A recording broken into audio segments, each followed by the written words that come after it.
मध्ये ती पुतना झाली आणि भगवंताला पाजायला आली. सगळं दूध पेलं, रक्त शोषण केलं. आता मात्र पुतना थरथर कापू लागली, धाडदिशी पडली. कृष्णाला सांगितलं सोड, आता मरते. कृष्णानं सांगितलं आता नाही सोडणार. आपण पहिली गोष्ट कोणाला धरीतच नसतो ती म्हणली, आणि एकदा धरलं तर सोडीतच नसतो. अरे सोड सोड, हे जमतच नाही म्हणले. आपला नियमच आहे, पहिली गोष्ट कोणाच्या नादीच लागत नाही. आपण एकदा लागलो तर काठच लाईत असतो. आणि मग मात्र धाड दिशी पुतना पडली. पुतना पडल्याच्या नंतर काय वाजलं रपकून म्हणून यशोदा मावशी आईसाहेब पळत आल्या. तर तिनं मग राक्षसनीचं रूप धारण केलं होतं. शिंगाडे साहेब आबा बाबा बाबा, भली मोठी पुतना, केवढी मोठी, खूप मोठी होती. दंदिशी ते शरीर खाली पडलं. तरी कृष्ण स्तनपान करूच लागले. यशोदा आईसाहेबांनी येऊन पाहिलं तर जोरात ओरडल्या. मग सगळ्या गोपी अशा स्त्रिया पळत आल्या आणि तो पाहिला प्रकार. मग सगळी गवळी जमली तर पुतना गतप्राण झाली. गोपाल कृष्ण भगवान की जय. एवढी भयानक पुतना, केवढी भयानक. तिचं शरीर पेटविलं तर चांगलं 4-2 महिने जळू लागलं. इतकी मोठी. आता मी सांगत नाही, पुराण सांगतंय. पुतना मावशी इतकी मोठी होती म्हणे. किती मोठी? तिच्या कपाळावर 50 गाढवं रोज चरत होते. खरडोनी खादिले ललाट. म्हणजे 50 गाढवं इतक्या कपाळावर चरत होते. आता याच्याहून अंदाज लावा ती बाई केवढी असं. दुसरी गोष्ट, पुतना मावशीला प्रल्हाद बापू एके दिवशी कुकू लावायचं असलं तर 1.25 क्विंटल कुकू लागत होतं. इतकं तिचं कपाळ मोठं होतं. किती कुकू लागत होतं? 1.25 क्विंटल कुकू पुतना मावशी एका दिवशी तिला लागत होतं. तरी ती लावीत होती. हा, रोज लावायची कुकू. एवढं कुकू लागायचं. एवढी ती दंदिशी पडली. सगळ्याने बघून आले समोर पळत, तर पुतना मावशी पडलेली. आणि तिचं शरीर पेटवून दिलं. पुतनेचा शेवट झाला. भगवंत लहानाचे मोठे होऊ लागले. धावत्या वेगात सांगतो. गर्गमुनी यदुकुळाचे कुलगुरू होते. त्यांनी कृष्णाचं भविष्यवाणी कथित केली आणि नाव श्रीकृष्ण ठेवलं. रोहिणी आईसाहेबाच्या मुलाचं नाव बलराम ठेवलं. मागचे बोलू नका. कोण आहे माग ती? पहा बरं, इकडे या की, नाही तिकडे लांब जाऊन बोला. गोपाल कृष्ण भगवान की जय. राधे श्याम. बघता बघता भगवान चालू लागले, रांगू लागले. आणि एके दिवशी यशोदा आई साहेबानं रई लावायचं ठरवलं. तर कृष्णानं रईचा दोर धरला. सांगितलं मला दही दूध लोणी पाहिजे. यशोदेनं सांगितलं कृष्णा मला काम करू दे थोडंसं. सोड रवीचा हात, हरी करू दे मंथना. आता रया राहिल्या नाही. मी सांगून गेलो त्या दिवशी. रयाचं कामच नाही, दूधच नाही तर रयाच नाही. दूध काऊन नाही, गाईच नाही. ज्या त्या गावात जावा शेळ्या जिकडं तिकडं. त्याच्यामुळे दूधच नाही. दूध नाही म्हणून रई नाही. आता सगळे कृत्रिम कामं निघाले ना. लयच रई कोणाची असली तर लाईनची रई भर ते फिरायची. पहिलं लग्न असले की ते जात मांडीत, त्याला डाव बांधित महिला मंडळी, ते हळद दळीत ना. आता जातही राहिलं नाही. मी पहिला गणपती काढायचा. आता हे सुधारणा झालंय. ते गणपती मी दोघा तिघाला शिकवला. इथं पोखरीने तर बरेचसे गणपती काढले नाही. एका घरी गणपती काढायला गेलो तर माणिक महाराज तिथं जातच नाही. एका बाईने त्या मिक्सरलाच डाव बांधला होता. मी खटका दाबलाय खरा. मी म्हणलो कोण तापड बाई इतक्या जोरात दळीत असेल. दारी येऊन पाहत होतो मिक्सर. बाबा मी म्हणलं असं काहून? त्या म्हणले ते जातच नाही, काय करावं. चला धावत्या वगात, काळाच्या वगात काय. पहिल्या रव्या होत्या, रव्या लागायच्या. आणि मग भगवंत रांगत गेल्याच्या नंतर त्रास देऊ लागले. म्हणून आई साहेबांना अशी इकडे तिकडे पाहिलं, दोरी घेतली आणि उखळीला बांधलं. उखळी होती. आता उखळ्या नाहीत. आता बुरकी कुठायच्या मिसनी आल्या ना. त्याचीच सांगितलं मी. आता उखळ्या बुडाल्या, आता चटण्या कुटायच्या मिसणी आल्या. पहिलं लग्न असलं की 5-10 माणसं 10-20 माणसं जात्यानं दळीत वराडाला. आता गिरणी आल्या, एका नारायणरावची ते गिरणी, म्हणून हे ताण मिटला. कपडे धुवायच्या मिसणी आल्या, पाणी भरायचं आलं. आता काहीच शिल्लक राहिलं नाही, सगळ्या सुखसोयी झाल्या. चला. आणि दारामध्ये इमल अर्जुन नावाचे 2 वृक्ष होते, त्याच्यातून भगवंत रांगत गेले. ती उखळी अटकली आणि ते वृक्ष उपटून पडले. गोपाल कृष्ण भगवान की जय. 27 गोपाळ देवानं जमा केले आणि चोऱ्या करायला सुरुवात केली. एका गवळणीच्या इथं चोरी केली आणि मग ती गवळणी गारान घेऊन यशोदेकडे आली आणि सांगितलं, यशोदे, तुझा मुलगा खूप त्रास देतोय. कालच आमच्याकडे चोरी केली. तिनं गारानं सांगितलं आणि वापस जाऊ लागली. आता मधातच वाटत आहे का गवळणीचं घर होतं, तिनं गुपची बसावणं. हिला म्हणे, ये तुला चहा करते. कोणीकडे गेली ती, काय घेणं देणं आहे का? बसवलं आणि विचारलं, काय काम आहे यशोदेकडे, कशाला गेलती? तिनं सांगितलं, कालच दुपारी कृष्णानं आमच्या घरी चोरी केली म्हणून सांगायला गेली होती. आता या बाईनं गुप्ती बसावणं. हे म्हणे, तू गी मूळ बोलती म्हणे, त्याला म्हणावं आपल्या घरी येऊन पाय, सांगते मजा. ये म्हणावं तुझ्या दम असली तर आपल्या घरी. हे कृष्णानं ऐकलं. पेंद्या संगच राहत होता. पेंद्याला सांगितलं, हिचा घर नंबर लिहून घे बरं. घेतला लिहून आणि डायरेक्ट नोटीसच काढली आणि दाराला लावली या पॅम्पलेट सारखी, उद्या दुपारी 1 वाजता तुझ्या घरी चोरी. ती म्हातारी बिलय जी हाल होती, ती म्हणली, येच कसा येतो पाहतेच तू ही गमत. दुपार 12-1 वाजले. 1चा टाइम दिला होता, 11-11:30 वाजले. अशी आजीबाईनं चटई आथरली. 7-8 म्हाताऱ्या जमा केल्या. 9-10 आता नाहीतर लक्ष्मी आता कामाला गेलत्या. 9-10 म्हाताऱ्या जमा केल्या. म्हणल्या, ते नंदाचं कार्ट येणार आहे, कसं येतंय बघू. मग काय चहा पाणी मस्त असं पान सुपारीचं तबक ठेवलं आणि सगळ्याजण बसल्या. 11-11:30 12 वाजले. 1चा टाइम दिला होता. 12:30 वाजता देवानं सुंदर असा साज केला आणि पायात पैंजण बांधली. किती वाजता?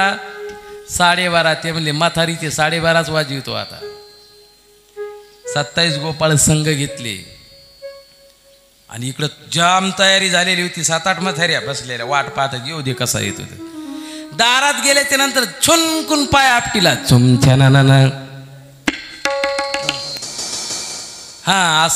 असा आवाज आल्याच्या नंतर म्हातारी म्हणी, कशाचा आवाज आला? सुनबाईला सांगितलं, सुनबाई असा आवाज आलाय. दारात काय वाजलं? जाऊन पाय बरं. परात पडली का तांब्या पडला काही कळलं. तिनं येऊन पाहिलं तर बारीकसे एक सुंदर बालक लेकरू दारात नाचू लागले. जाऊन सांगितलं, आत्या एक लहान लेकरू आहे बा दारात नाचायले. म्हातारी म्हणली, जाऊ दे, ते यशोदेचं काट्टा असेल, नको नादी लागू, ये घरात. म्हातारीनं वाकून पाहिले. म्हणे, हो ना, तेच आहे ना. दुसऱ्या म्हाताऱ्याला सावध केलं. सावधान आलं म्हणे. आता कृष्णानं सुंदर अशी नाचायला सुरुवात केल्याच्या नंतर पडली न बुरळ. कारण कृष्ण होता ना, ते नाचणार आहे का नाही? कृष्णाचं नाचणं वेगळं, आपलं नाचणं वेगळं.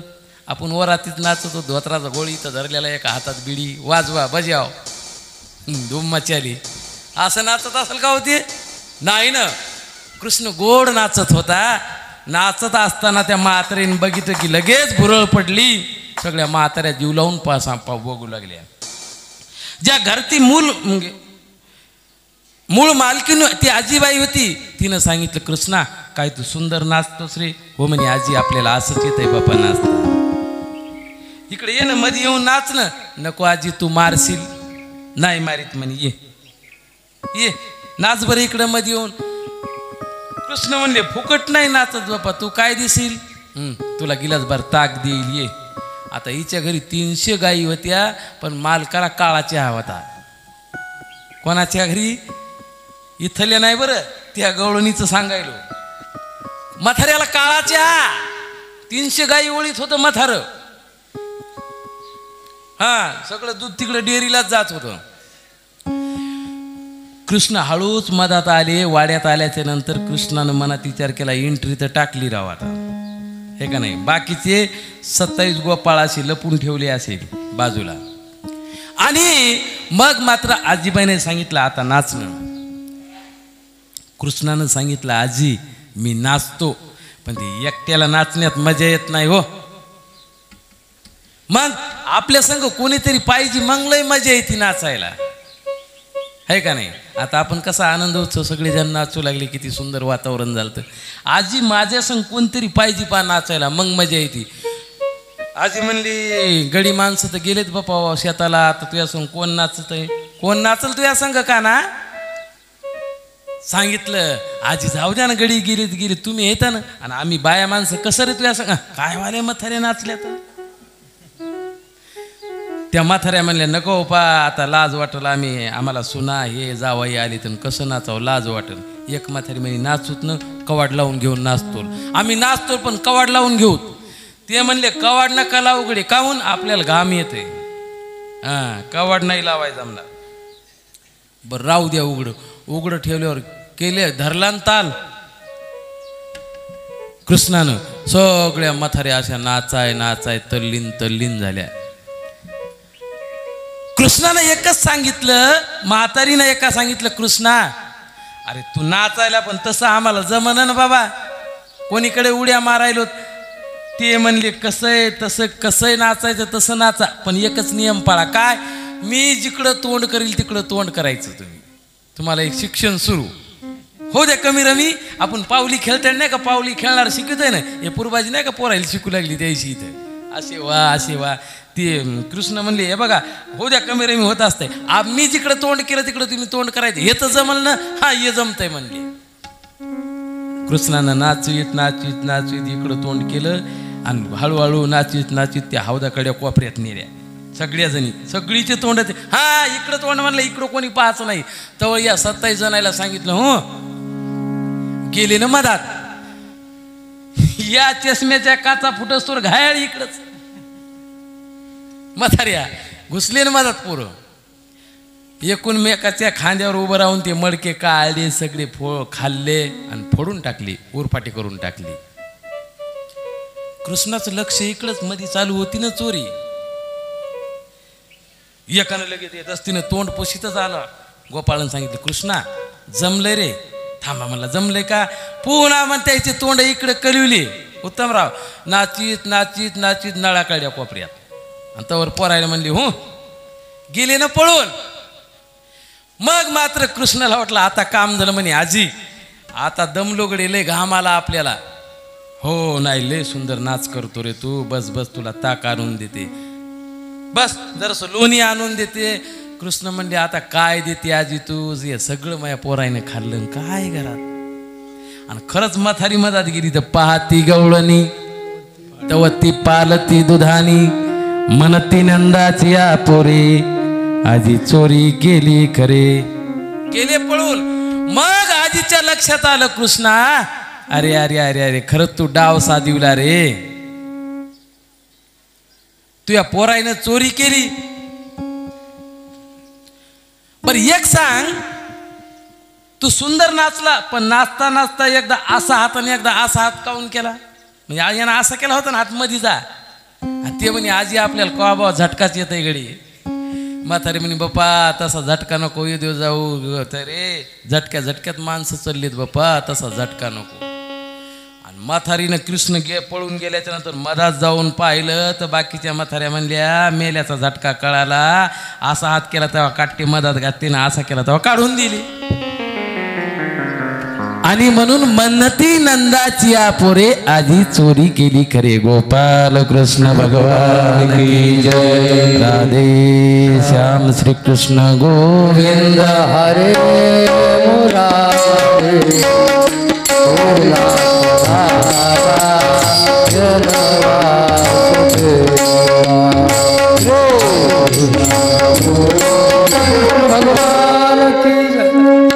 बघता बघता भगवंत लहानाचे मोठे होऊ लागले.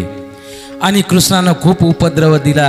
म्हणून आईसाहेबानं सांगितलं, आता कृष्णाला सांगितलं, तुम्ही गायी घेऊन दररोज रानामध्ये चारायला जायचं.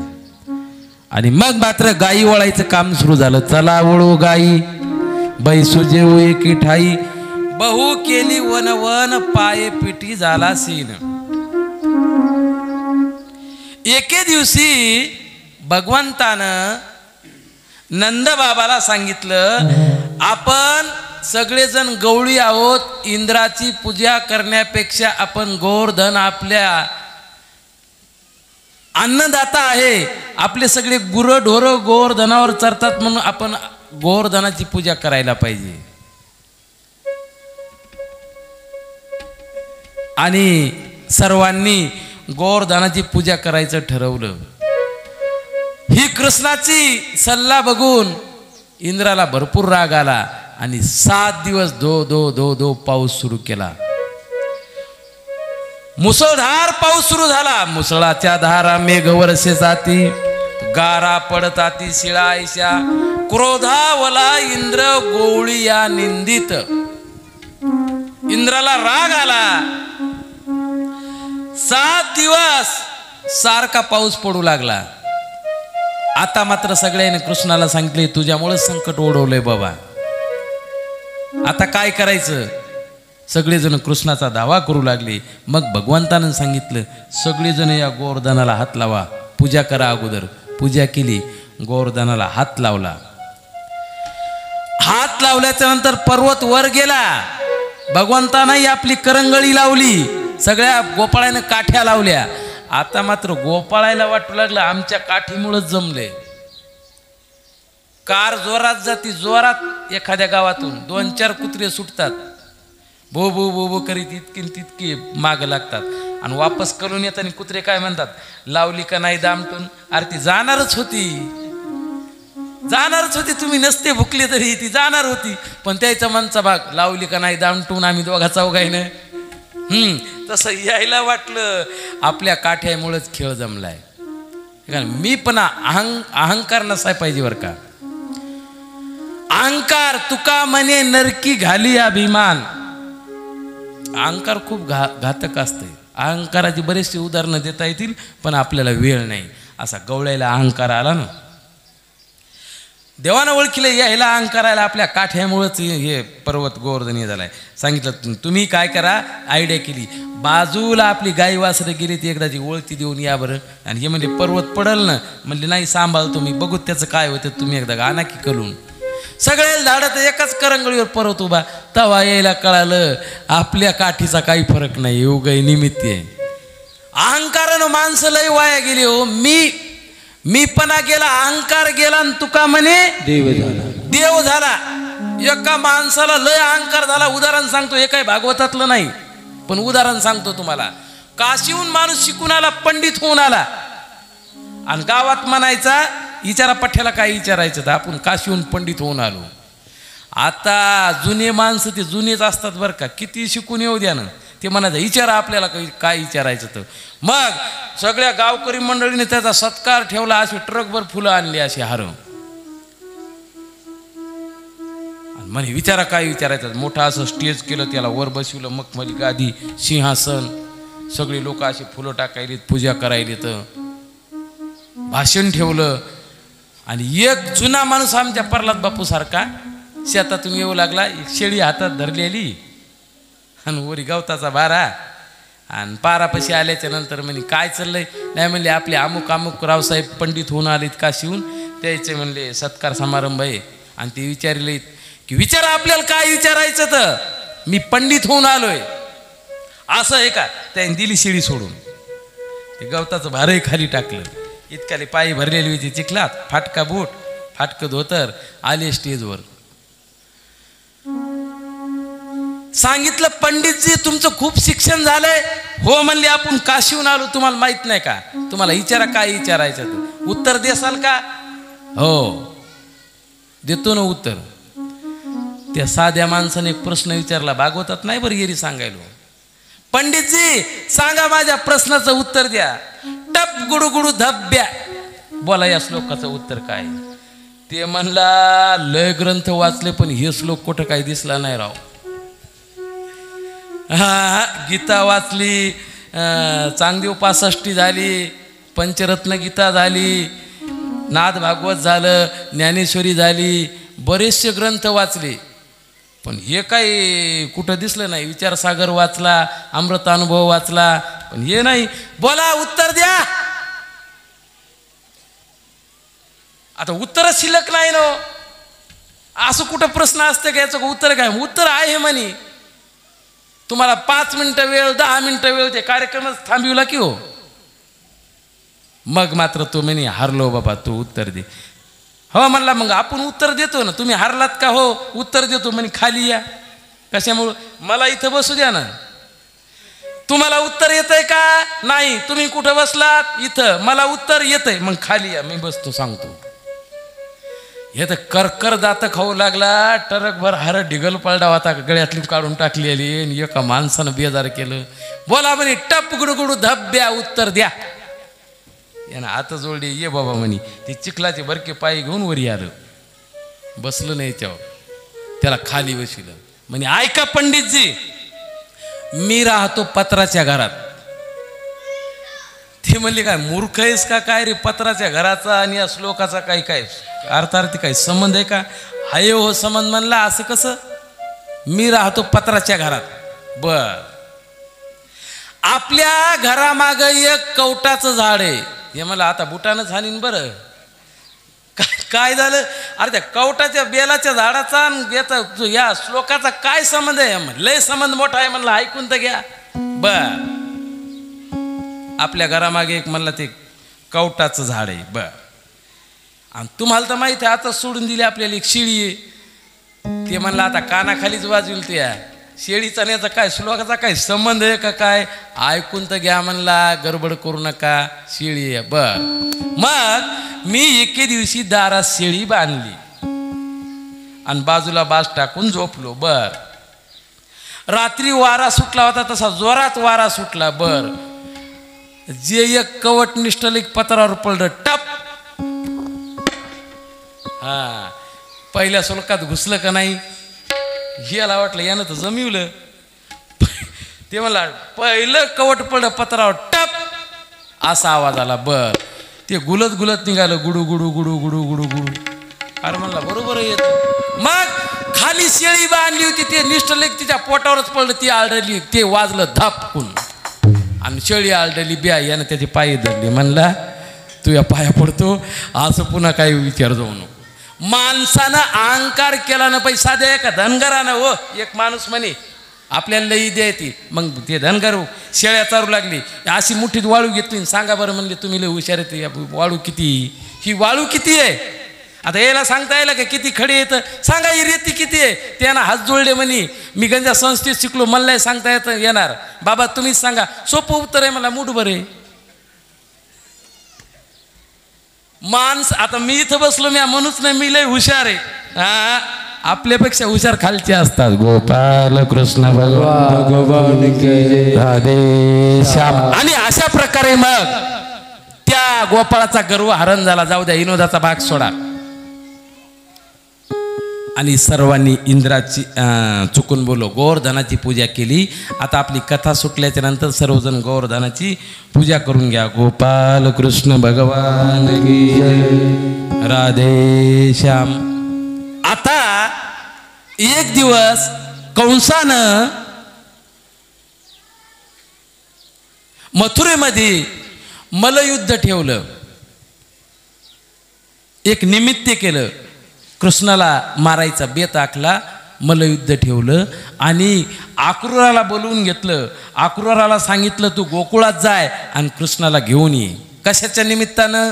आपण इथं मल्लयुद्ध ठेवले, बघायला घेऊन ये. अक्रूरानं सांगितलं, मालक मी तुमच्या जरी घरी काम करत असलो तर असं वाईट काम मला सांगू नका, तुमचा हेतू वाईट आहे. मी भगवंताला घेऊन येणार नाही. सांगितलं, तू माझी आज्ञा आहे, तुला घेऊन ये. नाविलाज झाला. नाविलाज झाल्याच्या नंतर अक्रूर गोकुळाला आल्याच्या नंतर सगळ्या गोपीला वाटलं कोण आले म्हणून. रात्र झाली, संध्याकाळी थांबले. नंद बाबाशी संभाषण झालं. अक्रूरानं सांगितलं, कंसानं सुंदर असं मल्लयुद्ध ठेवलंय आणि ते बघायला कृष्णाला आणि बलरामाला बोलवले. मी सकाळी घेऊन जायला आलो. नंदबाबांनी सांगितलं काही हरकत नाही, घेऊन जा.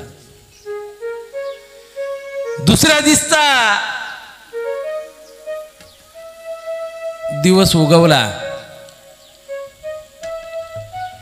दिवस उगवल्याच्या नंतर अक्रूरानं सुंदर स्नान केलं. भगवान कृष्णानं सुंदर स्नान केलं. बलरामाने स्नान केलं. यशोदा आईसाहेबांनी दोघाला जेवू घातलं. अक्रूराचं जेवण झालं आणि अक्रूरानं रथ सजवला. रथ सजवल्याच्या नंतर यशोदा आईसाहेबांनी दोघांचं अक्षवन केलं, गंध लावला, आरती ओवाळली आणि सर्व गोपी रथाच्या भोवताल जमा झाल्या. आता भगवान कृष्ण गोकुळ सोडून मथुरेला जाऊ लागले. म्हणून सगळ्या गवळणी विरह करू लागल्या आणि सांगू लागल्या, अक्रूरा, अरे आमचा भगवंत नेऊ नको, नको नेऊ भगवान.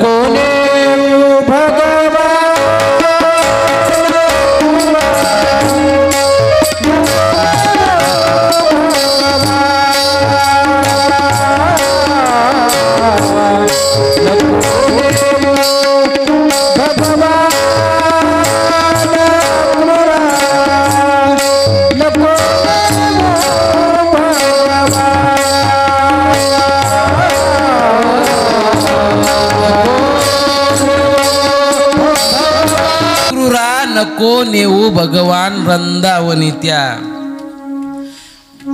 गवळणी विरह करू लागल्या.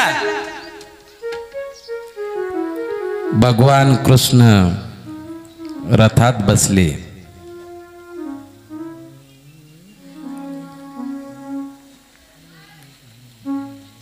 यशोदा आई साहेबाचं हृदय भरून आलं.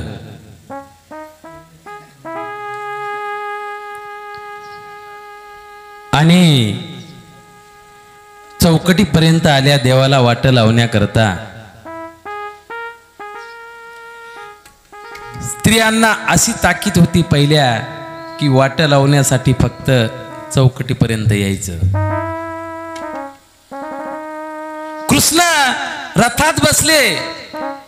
आता मात्र यशोदा आईसाहेबांना रडत रडत नंद बाबाला आवाज दिला, मालक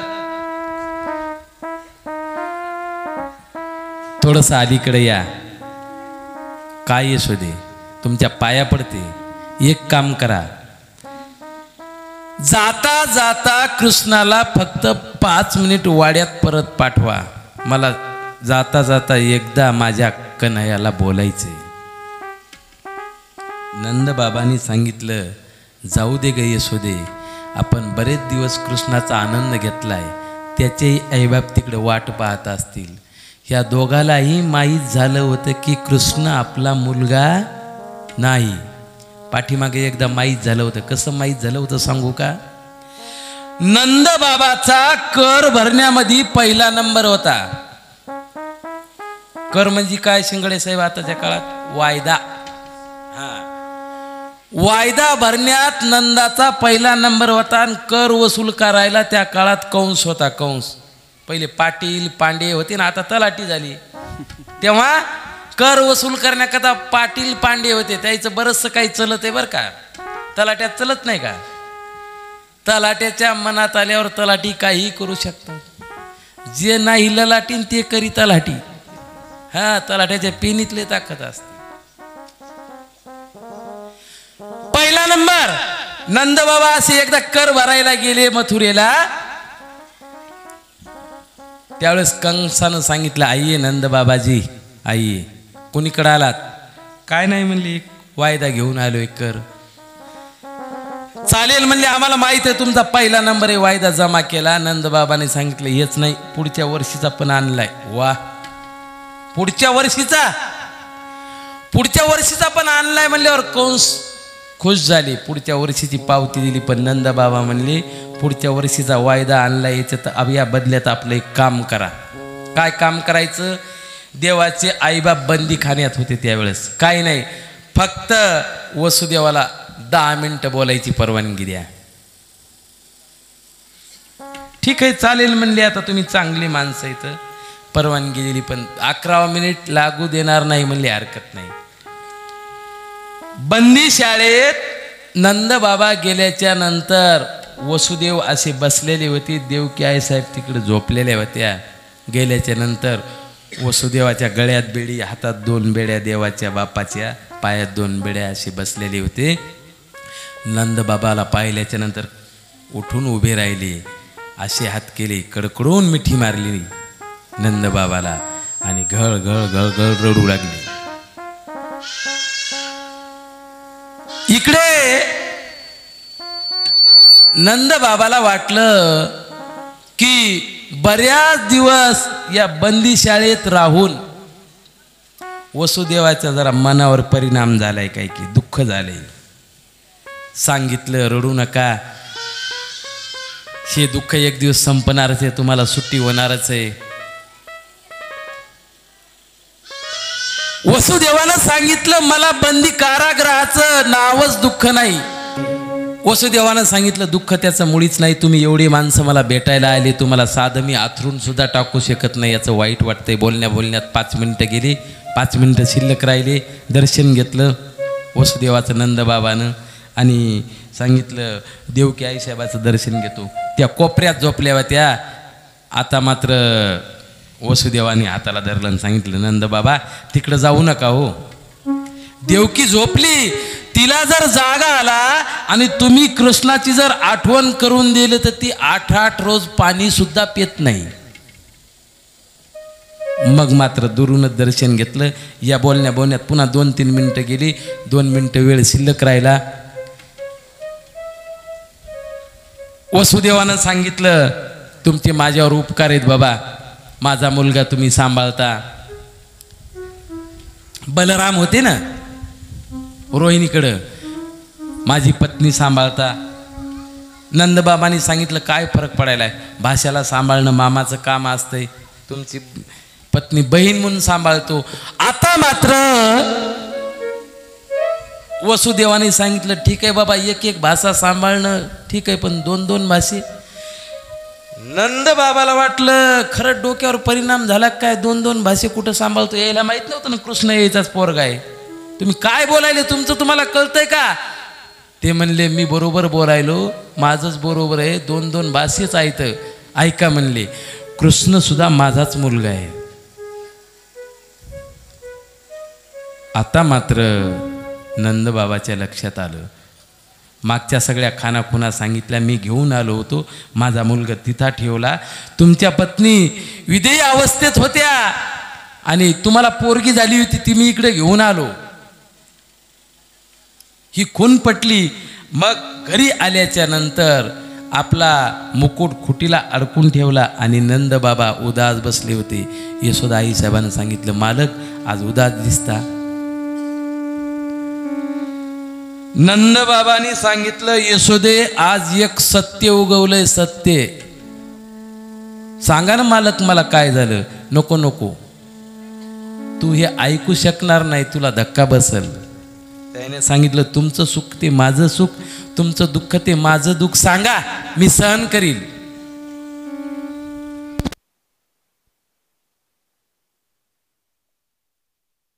कृष्ण भगवान की जय.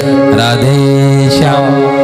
यशोदा आई साहेबांना खूपच आग्रह केल्याच्या नंतर नंदबाबांनी सांगितलं ऐक यशोदे, मनात हिम्मत धरून ऐक, छातीवर दगड ठेवून ऐक, आज एक सत्य उगवलंय, कृष्ण आपला मुलगा नाही. असं म्हणल्याबरोबर ऐकल्याबरोबर त्याला चक्करच आली. आपला मुलगा नाही, नाही यशोदे, तो वसुदेवाचा मुलगा आहे. पाठीमागची सगळी कहाणी सांगून टाकली. आता मूळ मुद्द्यावर आलो. अक्रूरानं रथ सजीवला, बलराम दादा बसले, कृष्ण रथात बसले आणि यशोदा आई साहेब धाय मोकून रडू लागल्या. नंदबाबाला सांगितलं मालक तुम्हाला शेवटची पाया पडते, तुम्हाला विनंती आहे, एकदा कृष्णाला 5 मिनिटं वाड्यात पाठवा, मला बोलायचे. नाविलाजानं नंदबाबा जवळ गेले आणि सांगितलं कृष्णा तुझ्या आईने बोलवले बाळा, जाई एकदा मध्ये. भगवंत खाली उतरले, वाड्यात आले. वाड्यात आल्याबरोबर यशोदा आईसाहेबांनी आतूनच कडी लावून घेतली, मागल्या घरात नेलं. चांदीचा पाट बसाय टाकला, सोन्याची प्लेट घेतली,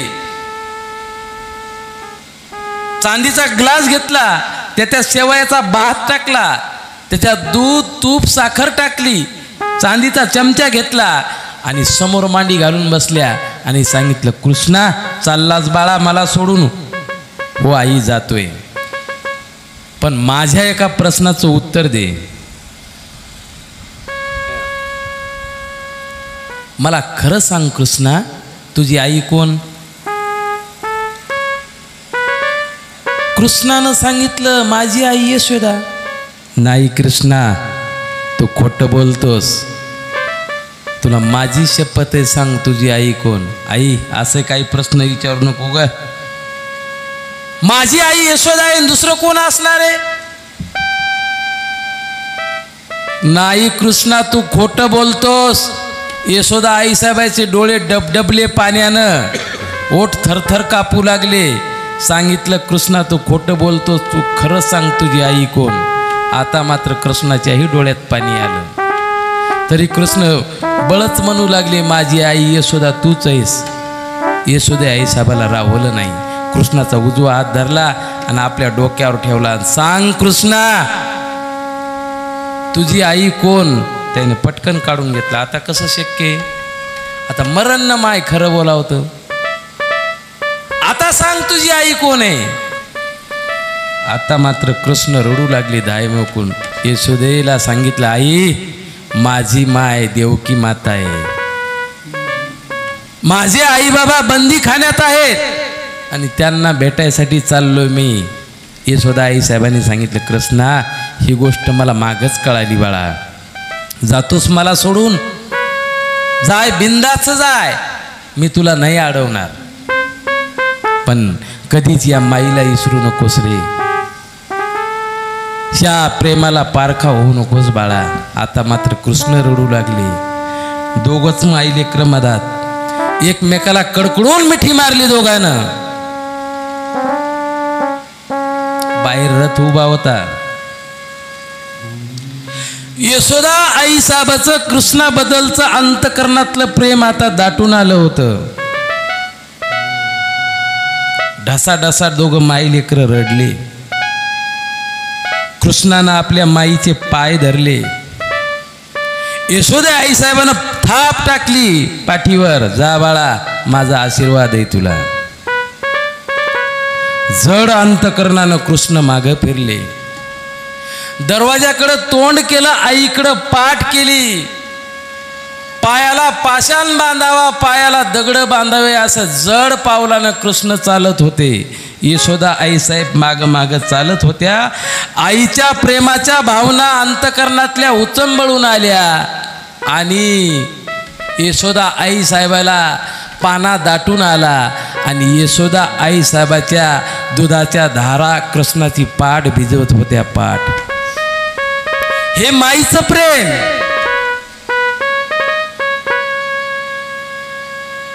जड अंतकरणानं श्रीकृष्ण बाहेर पडले, रथात बसले आणि आता मात्र एकदा मागं कलून पाहिलं आणि एका जनार्दनी रथ गेला निघूनी. रथ निघून गेल्याच्या नंतर धाड दिसी यशोदा आई साहेबांनी खाली अंग टाकून दिलं आणि त्या विरहाला पारावर राहिला नाही. गोपाल कृष्ण भगवान राधे श्याम. आता मथुरेमध्ये भगवान गेल्याच्या नंतर काय काय केलं, कंसाला कसं मारलं, ही कथा आपण सकाळच्या सत्रामध्ये बघणार आहोत.